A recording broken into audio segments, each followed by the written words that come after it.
Good morning, everyone. Welcome to the class of Project Management. Now we are on MCQ number 106. So please pay attention on this one. Which model is used to compute the effort required to integrate का मतलब होता है अपने साथ मिलाना reusable components. और इसी question के लैंग्वेज में इसका आंसर छुपा है, that is reuse model. Right, application post और अर्ली डिजाइन मॉडल नहीं, जहां पर भी इंटीग्रेशन ऑफ रीयूजेबल कंपोनेंट्स आएगा you have to make sure that it is a reuse model. So it's a simple one. Next, 107, the life cycle can be said to consist of a series of phases. बिल्कुल ठीक है, project life cycle अलग अलग phases से मिलकर बनी होती है. The classical model is refer to as waterfall model. ये सिस्टम डेवलपमेंट लाइफ साइकिल के बारे में बात हो रही है.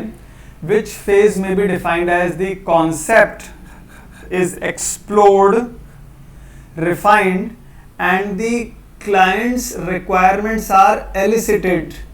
क्लाइंट्स रिक्वायरमेंट्स आर डेमोन्स्ट्रेटेड और दे आर असेस्ड. तो वो किया जाता है रिक्वायरमेंट फेज के अंदर. Right, so the phase in which the concept is explored, refined and the clients requirements are estimated, that is requirements phase.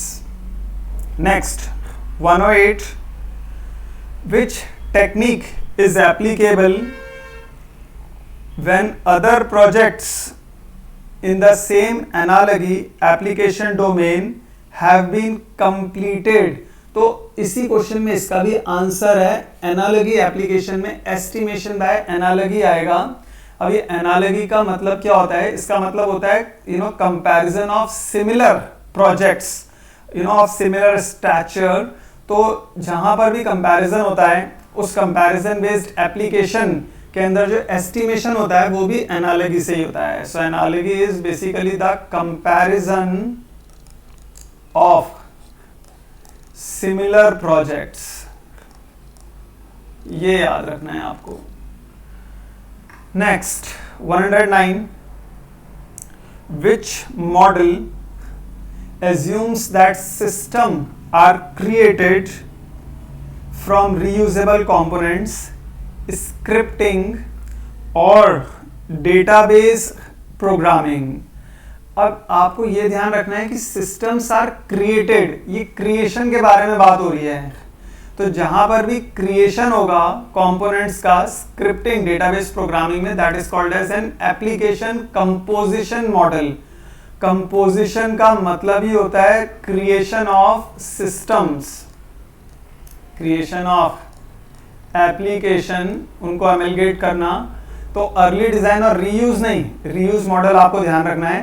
Reuse के अंदर तो इंटीग्रेट किए जाते हैं रीयूजेबल कंपोनेंट्स को, लेकिन जहां पर रीयूजेबल कंपोनेंट से सिस्टम क्रिएट किए जाते हैं, राइट, जहां पर एफर्ट आ रहा है इंटीग्रेट करने का, वो तो रीयूज मॉडल है. लेकिन जहां पर सिस्टम्स आर क्रिएटेड, तो the systems are created using application composition model. Number 110, the final form of testing COTS it is beta testing. दो तरह की टेस्टिंग होती है, एक अल्फा जो होती है इनिशियल में और फाइनल होती है beta testing. 111, which of the following states that work expands to fill the time available. ये हमेशा ध्यान रखना, पार्किंसंस लॉ में ये चीज डिस्क्राइब की गई थी. Expansion of work, this was in Parkinson law. So this you will have to learn. ये प्राइसिंग टू विन, ये expert judgement, these are irrelevant. Work expansion के बारे में पार्किंसन लॉ में ही ये चीज मेंशन की गई है.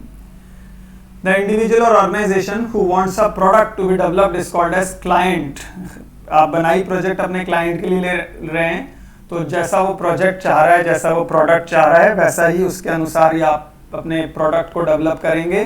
So that is a client. 113, which model is used in early stages. तो अर्ली स्टेजेस के अंदर होता है अर्ली डिजाइन मॉडल. पोस्ट नहीं, पोस्ट तो बाद में होता है. रीयूज के अंदर क्या करते हैं, एफर्ट्स इंटीग्रेट जो रीयूजेबल कंपोनेंट्स को इंटीग्रेट करने के एफर्ट्स हैं उनके बारे में रीयूज मॉडल होता है। एप्लीकेशन कंपोजिशन मॉडल के अंदर सिस्टम्स का क्रिएशन होता है, लेकिन अर्ली स्टेजेस के अंदर जो मॉडल यूज होता है that is early design model.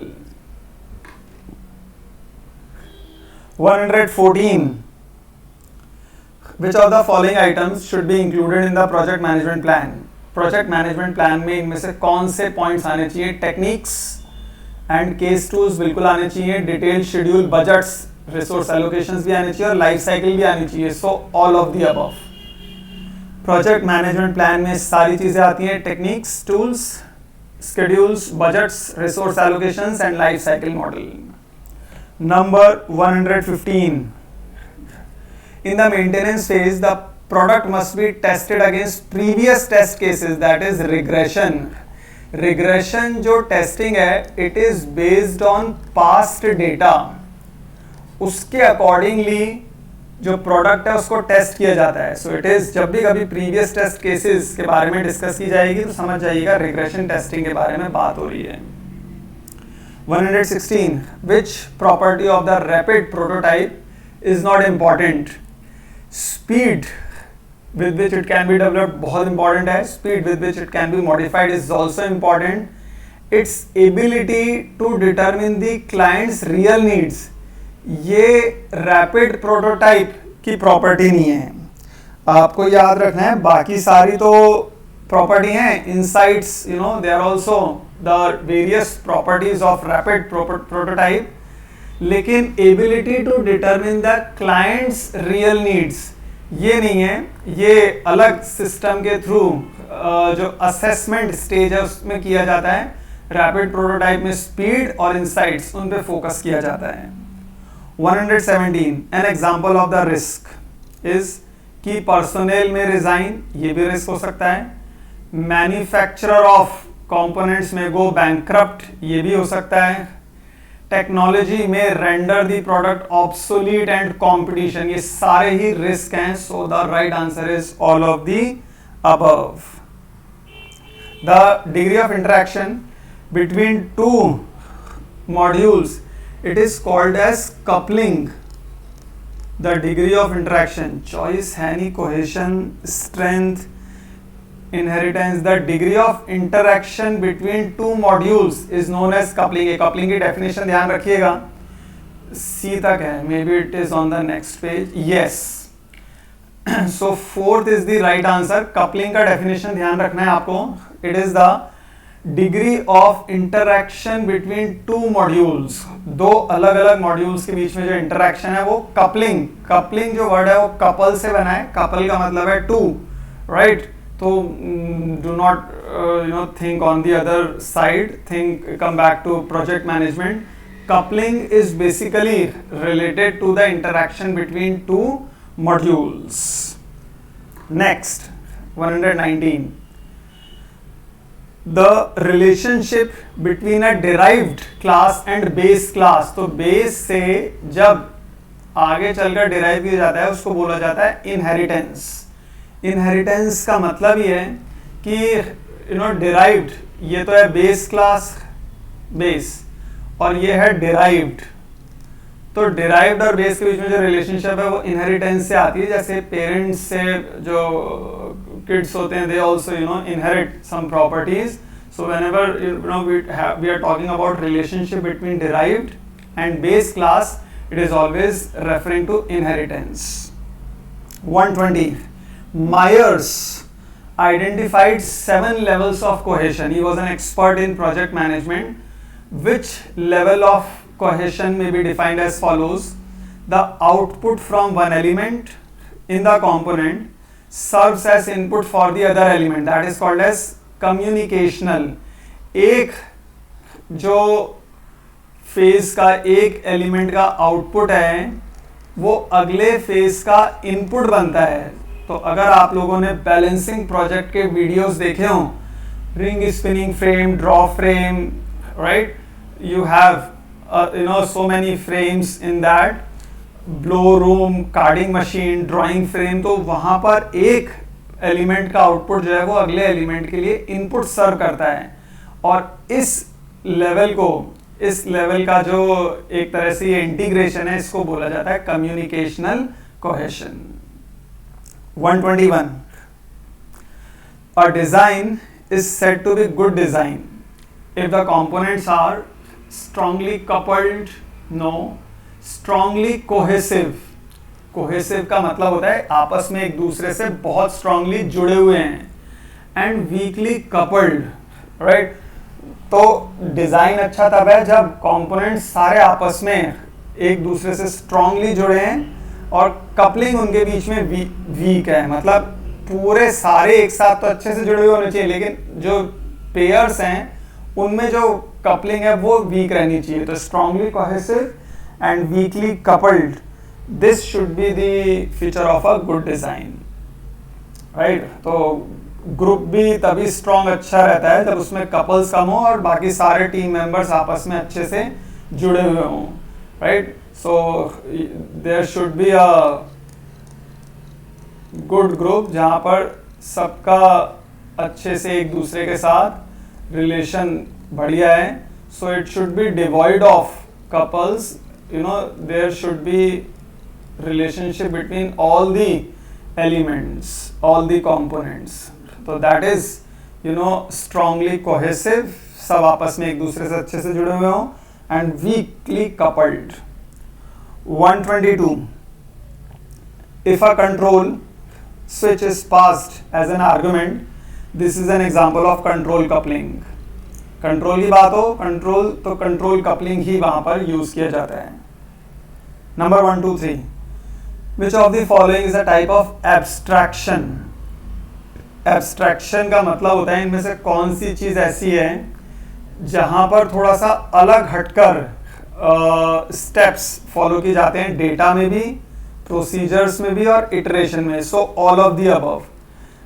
तो जब भी कभी एब्स्ट्रैक्शन की बात आती है सिस्टम में, so abstraction in system, so it is related to data, procedures and iterations. Iterations का मतलब चीजों का रिपीट होना।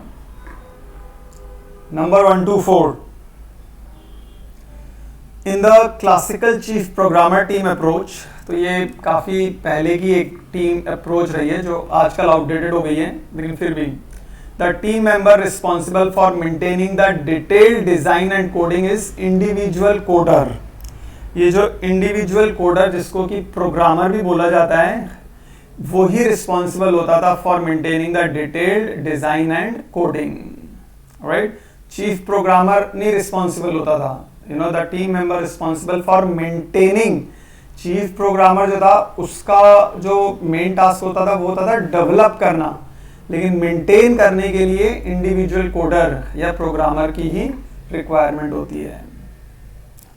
125, internal costs are always developer salaries, manager या ओवरहेड्स या मटेरियल की नहीं होती। Internal costs are always developers salaries. 126, problems with using lines of code, तो ये थोड़ा सा कोडिंग से रिलेटेड आ गया है, हालांकि ये फाइनल एग्जाम्स के लिए इतना इम्पॉर्टेंट नहीं है ये वाला हिस्सा, but still you must have a glance through it. It is not so important, important questions were always there in the previous lectures, but since this is a part of MCQ course तो इनको भी देख के जाइएगा। Problems with using line of code to measure the size of a product include creation, ये भी आता है, difference between languages and data definitions, तो all of the above आता है। These are the problems, you know, using lines of code, उसका creation, difference between languages and data definitions, these are all the problems, you know, while using lines of code। Science bases its estimation of the size of a product on operands and operators. तो science जो base करती है अपने estimation को, it is never on files flows, not on lines of code. Estimation of size जो होता है वो हमेशा ऑपरेटर्स और ऑपरेंड्स के ऊपर बेस किया जाता है, right. Number 129, work that continues through out the project and does not does not relate to any specific phase is called as project function. तो ये ध्यान रखना है, प्रोजेक्ट में जो वर्क चलता रहता है and it is not related to any specific phase is called as project function. बाकी it is not activity task, लेकिन जो work which is continuous throughout the project, it is called project function. Number 130. The advantage of the following IEEE standard for drawing up a project management plan, it is PMP, project management plan, is drawn up by representatives, correct, designed for all types of products. It is a framework that can be used irrespective of process or specific techniques. So all of the above. तो आपको याद रखना है IEEE standards ये project management plan में lay down किए गए थे और उनका क्या एडवांटेज है कि उसमें representatives from major development organisations उनके थ्रू ये ड्रॉ किया जाता है.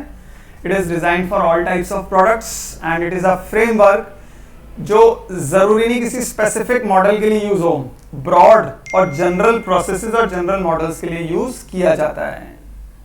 Next 131. The best way to test the project management plan is by inspection.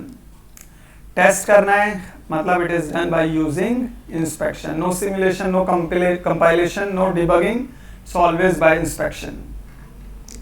Algorithmic cost estimation in different organizations may be different for the same application development because different organizations consider complexity factors differently. बिल्कुल ठीक है. Different organizations may use different programming languages. Developer skills may vary. तो ये तीनों ही factor सही हैं, इसीलिए all of the above may be true. हर ऑर्गेनाइजेशन के अपने अलग कॉम्प्लेक्सिटी फैक्टर्स होते हैं. हर ऑर्गेनाइजेशन में डिफरेंट प्रोग्रामिंग लैंग्वेजेस होती हैं और जो उनके डेवलपर्स हैं हर एक की स्किल सेम नहीं होती, हर इंडिविजुअल की स्किल वेरी कर सकती है. So by this all of the above may be true. Number 133. The aim of project management is to produce project that is fault free, on time, within budget. All of these. तो ये तो आप लोग easily assess कर सकते हैं कि project management का एम कि टाइम पर डिलीवर हो जाए, should not cross the budget और faults नहीं होनी चाहिए और it should be devoid of all the faults. 134. A simple way of looking at the spiral life cycle model. ये कुछ अलग अलग तरह की लाइफ साइकिल्स होती हैं. स्पाइरल होती है, वाटरफॉल मॉडल होता है. is as a waterfall model with each phase preceded by risk analysis. तो ये ध्यान रखना है जो स्पाइरल लाइफ साइकिल मॉडल है उसमें हर phase it is preceded by risk analysis. So risk analysis is an integral part of waterfall model. So the final answer of this question is risk analysis. So in this lecture you can ignore some of the questions, although the important ones are number 133. While the questions related to coding or languages, they can be skipped. Project management plan is done by inspection. It is also correct. Work which is not related to any project, it is project function. बाकी आप ये lines of coding छोड़ सकते हैं, lines of coding वाले questions. The internal cost ये आप लोगों को पता रहना चाहिए. It is made up of developer salaries.